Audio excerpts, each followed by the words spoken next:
Hello everyone. Shri IAS academy में आपका स्वागत है। जैसा कि आप जानते हैं कि श्री आईएएस एकेडमी ने आंसर राइटिंग क्लास की शुरुआत की थी, जिसमें ऑलरेडी हमारे 177 पार्ट आ चुके हैं।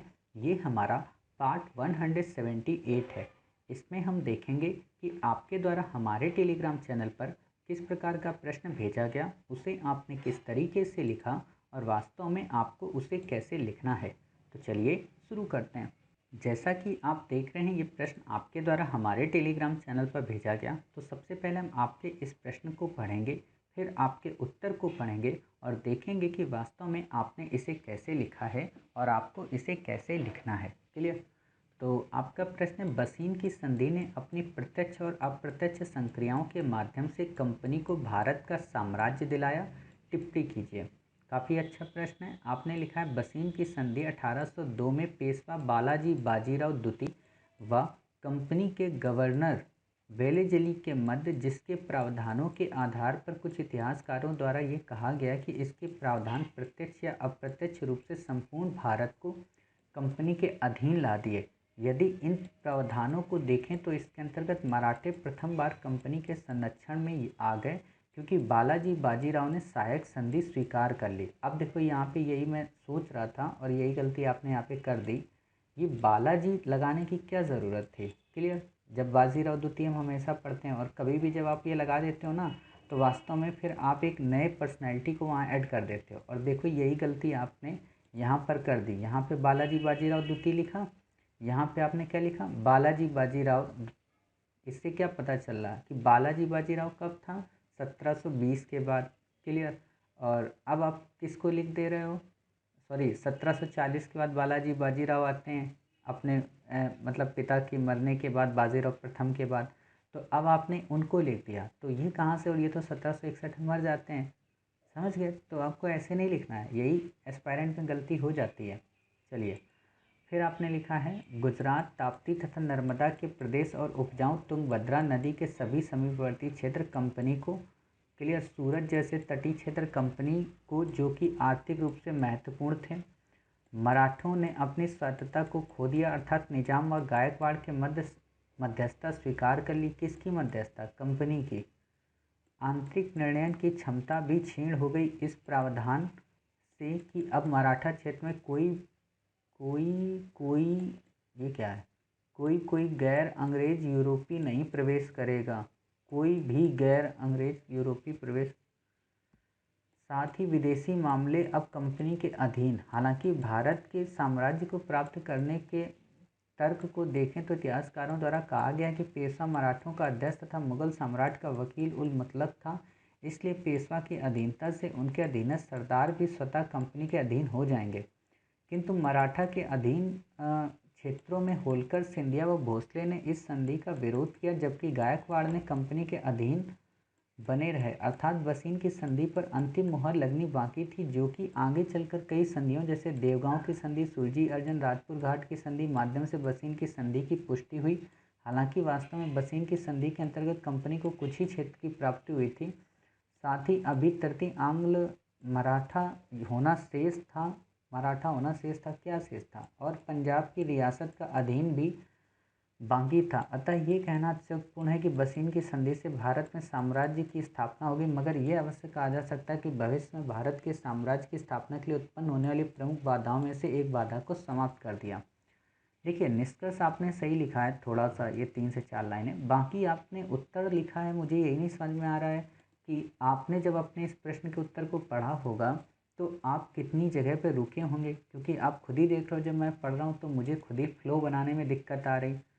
तो कोशिश किया करिए कि आप जो लिखते हो उस लाइन का अगली लाइन से संबंध होना चाहिए। तोड़ के मत लिखिए कहीं पे भी उत्तर। जैसे आपने यहाँ पे लिखा है ना, मराठे प्रथम बार कंपनी के संरक्षण में आ गए क्योंकि बालाजी बाजीराव ने सहायक संधि स्वीकार कर लिया। फिर लिखा आपने, गुजरात, ताप्ती तथा नर्मदा के प्रदेश और उपजाऊ तुंगभद्रा नदी के सभी समीपवर्ती क्षेत्र कंपनी को, मतलब क्या है?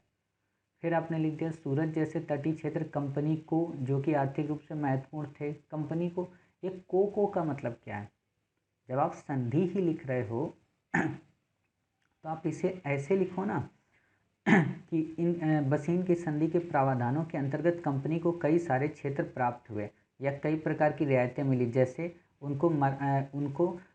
उनके अंतर्गत मराठे संरक्षण में आ गए। नंबर 2, गुजरात, ताप्ती, नर्मदा तथा सूरत का क्षेत्रीय प्रदेश उनके अधीन आ गया। नंबर 3, मराठों ने अपनी स्वायत्तता खो दी, अर्थात निजाम व गायकवाड़ के मध्य कंपनी की मध्यस्थता को स्वीकार किया। नंबर 6, आंतरिक निर्णय की क्षमता भी उनकी कमज़ोर हुई। समझ गए? ऐसे आपको लिखना है, मतलब क्रमबद्ध रूप में। दूसरी बात क्या है कि आपको ये सारी बातें आगे बतानी है, पीछे नहीं बतानी है किसी भी बात को। समझ रहे हैं? तो इन सारी चीज़ों को आप आगे बताओ जब प्रत्यक्ष और अप्रत्यक्ष की बात की गई है। आप और एक और बात कि प्रश्न को फिर से मत प्रश्न को रिपीट किया करो। आप क्या कर रहे हो? वही कर रहे हो जो मैं शुरू में आपको सिखाया था कि RIG रूल को फॉलो करें, मतलब रिपीट ना करें, इरिलेवेंट बातें मत लिखें और जनरलाइज होकर बिल्कुल भी ना लिखें। क्लियर? तो ये बालाजी, पहली बात तो ये बालाजी आप ले कहाँ से आए? इससे यही लगता है कि आपने या तो मेरी क्लास नहीं सुनी है या तो कहीं से आपने कुछ एक्स्ट्रा लिखने की कोशिश की है और गलती वहीं पे हो गई। क्लियर? देखो, मेरा ये कहने का बिल्कुल भी मकसद नहीं होता कि आप हमारी ही कॉपी करो, हम ही सर्वे सर्वा हैं। लेकिन आप भी अच्छे से जानते हो कि जब हम आपको पढ़ाते हैं तो किसी एक पुस्तक को बेस नहीं बनाते। जितनी भी इंडिया या वर्ल्ड में टॉप मोस्ट बुक हैं, खासतौर पर इंग्लिश मीडियम की, उनको बेस बनाकर हम आपको अध्ययन कराते हैं। तो हमसे गलती नहीं हो सकती है, रेयर है कि गलती हो जाए, क्योंकि मानव हैं हम भी। लेकिन वही बात है ना, तो आप इतना एक्स्ट्रा मत किया करिए कुछ भी, ये आपके लिए हानिकारक है। और आपने देख भी लिया कि आपके लिए कैसे हानिकारक है। पहले मैं यही टोकने वाला था, फिर मुझे लगा देखता हूँ आगे हानिकारक होगा, और ये चीज़ यहाँ पे दिख गई कि बालाजी बाजीराव। समझ गए? पूरा का पूरा उत्तर आपका गलत हो जाएगा ऐसे। तो ये चीज़ नहीं करनी। दूसरी बात क्या है कि यहाँ पे कुछ इतिहासकारों द्वारा ये कहा गया है, ये बार बार आप रिपीट क्यों कर रहे हो? प्रत्यक्ष और अप्रत्यक्ष, प्रत्यक्ष और अप्रत्यक्ष। यहाँ पे आपको ये बताना है कि कुछ इतिहासकारों का मानना है कि बसीन की संधि के अंतर्गत पेशवा का कंपनी के अधीन आना वास्तव में प्रत्यक्ष और अप्रत्यक्ष रूप से भारत के साम्राज्य को दिला देने के बराबर था।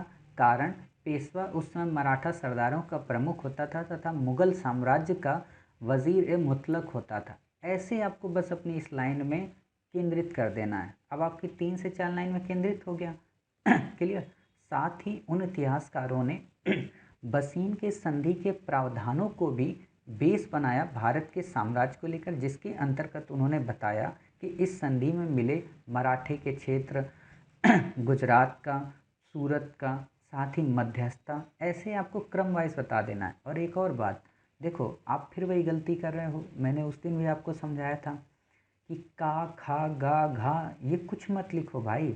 अगर हमने आपको नंबर बोला है तो आप नंबर क्यों नहीं लिख रहे हो? मुझे ये नहीं समझ में आ रहा।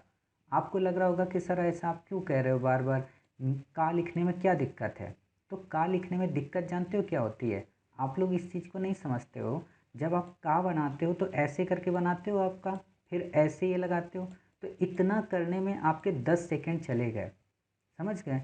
तो 10 सेकेंड भी ये बचाने हैं। और यहाँ पे हमें वन, ऐसे आप अगर 1 लिखोगे तो आपको केवल ऐसे करना है, और 1 लिखने में आपका पेन बार बार नहीं उठेगा। 2 आपको लिखना है तो आपको ऐसे पॉइंट कर देना है। गा में क्या है, ऐसे गा बनाओ, फिर ऐसे लाइन खींचो, फिर घा लिखो। अब आप यहाँ कह सकते हो नहीं सर, मैं तो जितनी देर में 2 लिखूँगा उतनी देर में घा लिख लूँगा। तो फिर यही है कि अब आगे कुछ कहूँगा नहीं। क्लियर? तो इन चीज़ों से बचो, मतलब मेरी कुछ तो बातें मान लो। हम आपकी सारी बातें मानते हैं और हम आपको बार बार वही कह रहे हैं। आपने एक नया विकल्प सोच लिया कि चलो ठीक है, आप नंबर कहते थे, मैं एरो लगाता था, आपने नंबर कहा, तो ना मेरी ना आपकी, चलो हम अपना लिखते हैं, का, खा, गा, घा। सोचो अगर 11 पॉइंट हो गए तो कक्का की कहाँ तक लिखोगे आप? तो और आपको लगता है कि हिंदी मीडियम का जो कॉपी चेक करता है वो हिंदी मीडियम का होता है, इंग्लिश मीडियम का होता है? उसको जितनी ज़्यादा रियायत आप इंग्लिश में दोगे उतनी उसको अच्छी लगेगी। तो इन चीज़ों को अवॉइड कीजिए भाई। एक आप अच्छे एस्पायरेंट हैं, और ये सारी जो फीचर होते हैं ना, वास्तव में ये आपके एटीट्यूड को अभिव्यक्त कर देते हैं कि आप क्यों नहीं मान रहे हो कोई बात को। मान लीजिए आप IAS ऑफिसर बन गए, आपके किसी सीनियर ने आपको कोई वर्क दिया कि इसको ऐसे ही करना है, तो आप उसमें अपना दिमाग ज़रूर लगाओगे। तो इससे क्या होगा, सस्पेंड हो जाओगे। क्लियर?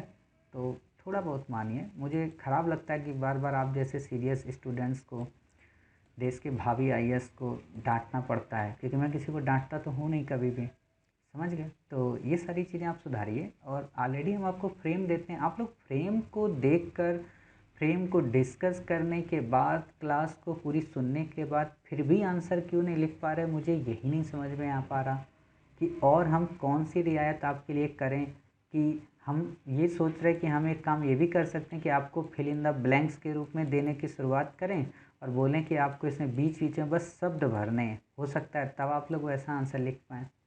खैर कोशिश कीजिए, आंसर सुधारिए। मेहनत कर रहे हैं आपके लिए, तो आप भी थोड़ा सा मतलब सीरियस होकर आंसर लिखिए। आंसर लिखने के लिए आंसर मत लिखिए, आंसर सीखने के लिए आंसर लिखिए। क्लियर? तो मिलते हैं फिर आप ही के द्वारा एक नए प्रश्न के साथ। तब तक अपना ख्याल रखिए और स्वस्थ रहिए।